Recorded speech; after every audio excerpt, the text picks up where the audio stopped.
Hey everybody, today I'm gonna show you all TBM brakes. It's a little bit different than what I normally do, but I wanted to show y'all, if you don't own TBM brakes or never had your hands on them, I figured you guys could maybe learn something from it and see why it's a good choice when it comes to putting brakes on your hot rod. So this is the front setup for a Fox Body Mustang. So I've already had this stuff out of the box, but I figured I'd just show you everything that's included. We'll get to this last, because that's our wheel speed sensor. But get a bunch of stickers,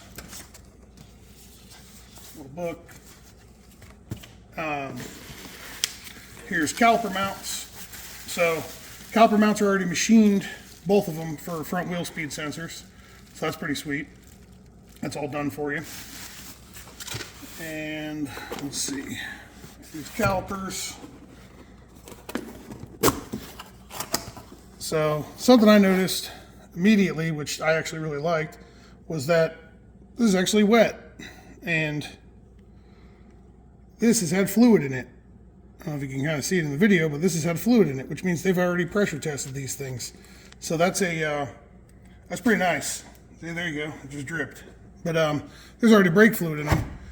Not saying that you don't need to bleed them, obviously, but the fact that they already pressure tested them was pretty nice.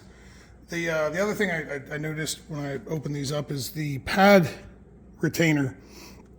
So it uses a machined piece, and then there's one bolt here, and it holds it both in the front and the back. So a lot of the calipers out there hold it just with a pin through the middle.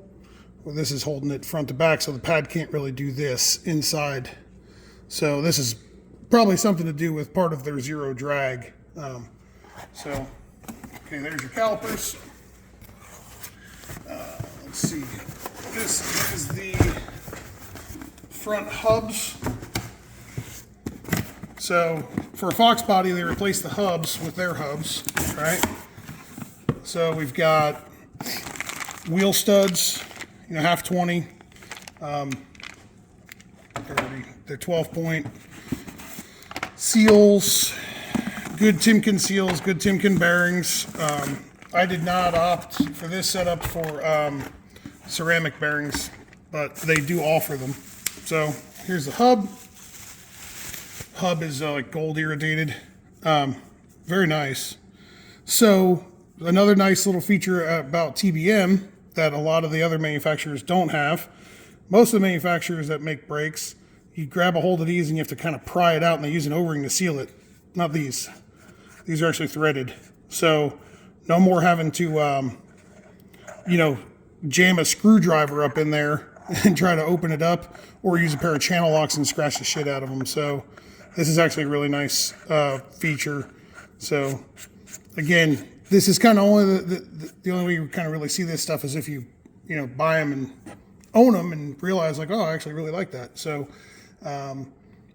anyway, they've already kind of they greased when they put the races in, so the races are already driven into the to the hubs for you. So all you got to do is drop your bearings in, and then we've got hardware.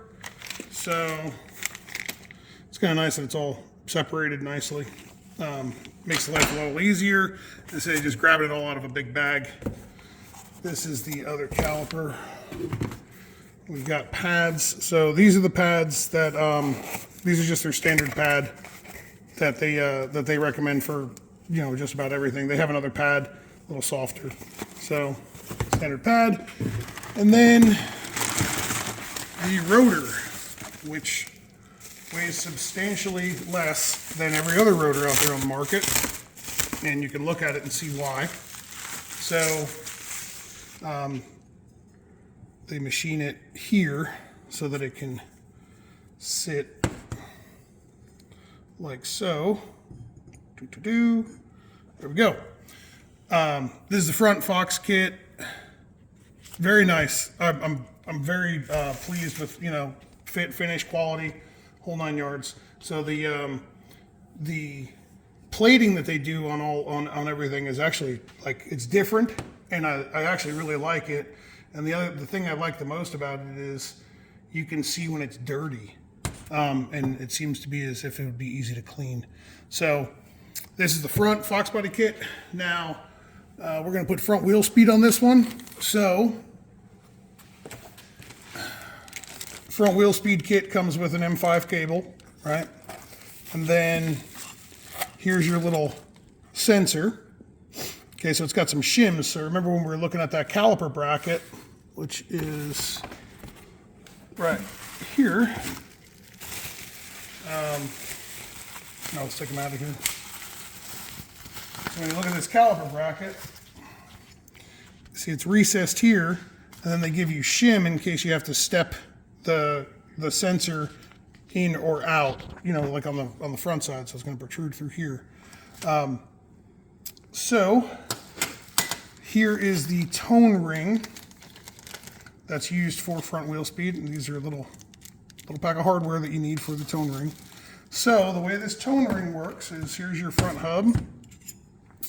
This is the, I don't know what you call this, tone ring, I don't know. Anyway, so there's a beveled edge here, and then there's a squared off edge here. So you take the beveled edge, slide it down. What they do is they give you a retaining compound, right? So this is, I've used this stuff before. It works very, very well. It's made by Loctite. So what you do is you'd open this up, you put it on here, right? And then you'd press this down here and spin it, and then let it sit. And you spin it a few times, let it sit. It sets up in about 2 hours, and then after that, it's 24 hours. It's fully cured. So that stuff works very, very well. Very simple to use too. And then here's your actual tone ring, right? So this is what the sensor will pick up, right? So we've got the sensor here, and the sensor right there. It's a little eye, right? It's not an eye, but you know what I mean.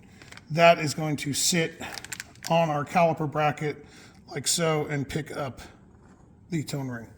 So their front brake kit is pretty awesome. I'm gonna, when I swap these out, like on the car, I'm gonna weigh everything from this versus everything from the other manufacturer, including the front wheel speed setup from the other manufacturer.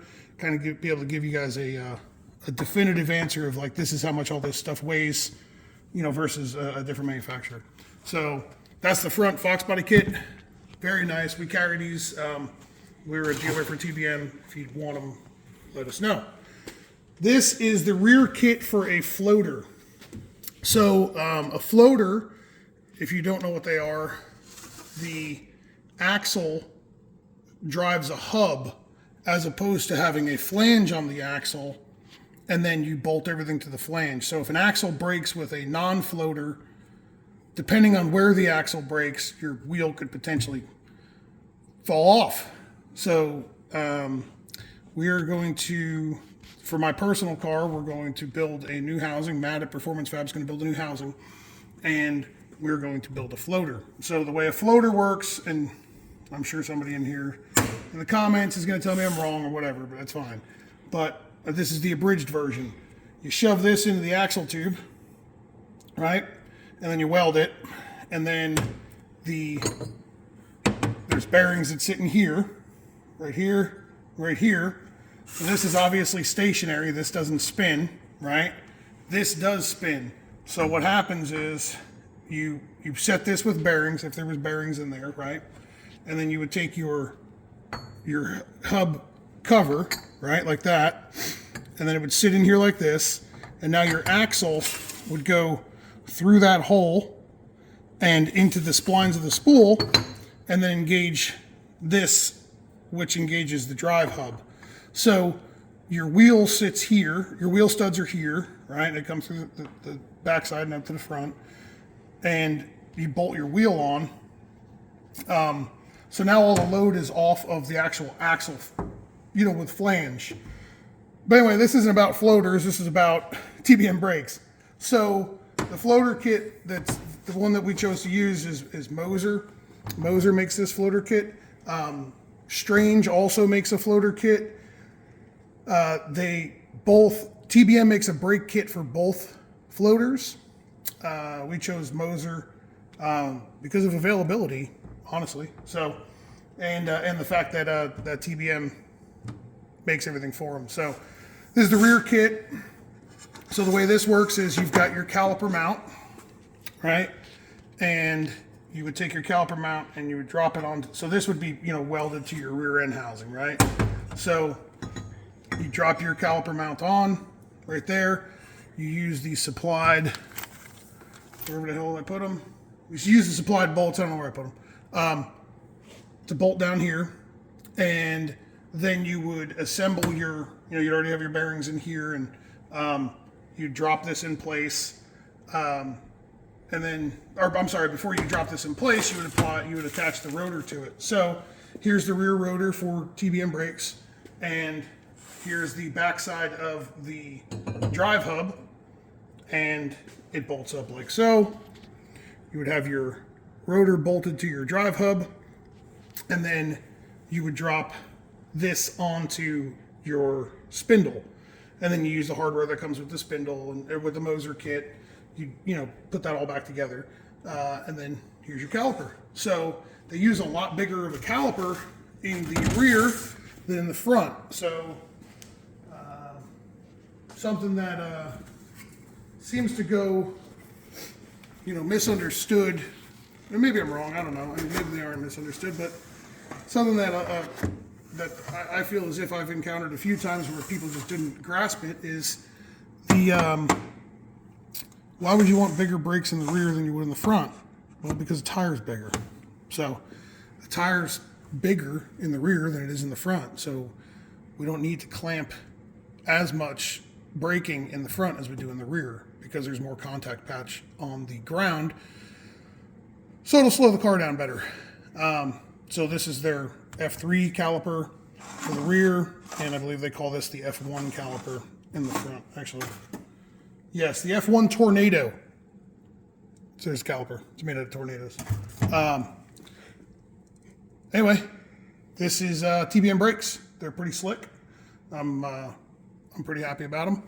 Their construction is very nice. So if you guys are interested in buying TBM brakes, or you have any questions or whatnot, reach on out to us and let us know if we can help you. We'll eventually get them on the website, but we're not that great at that, so it'll happen eventually. So anyway, see you.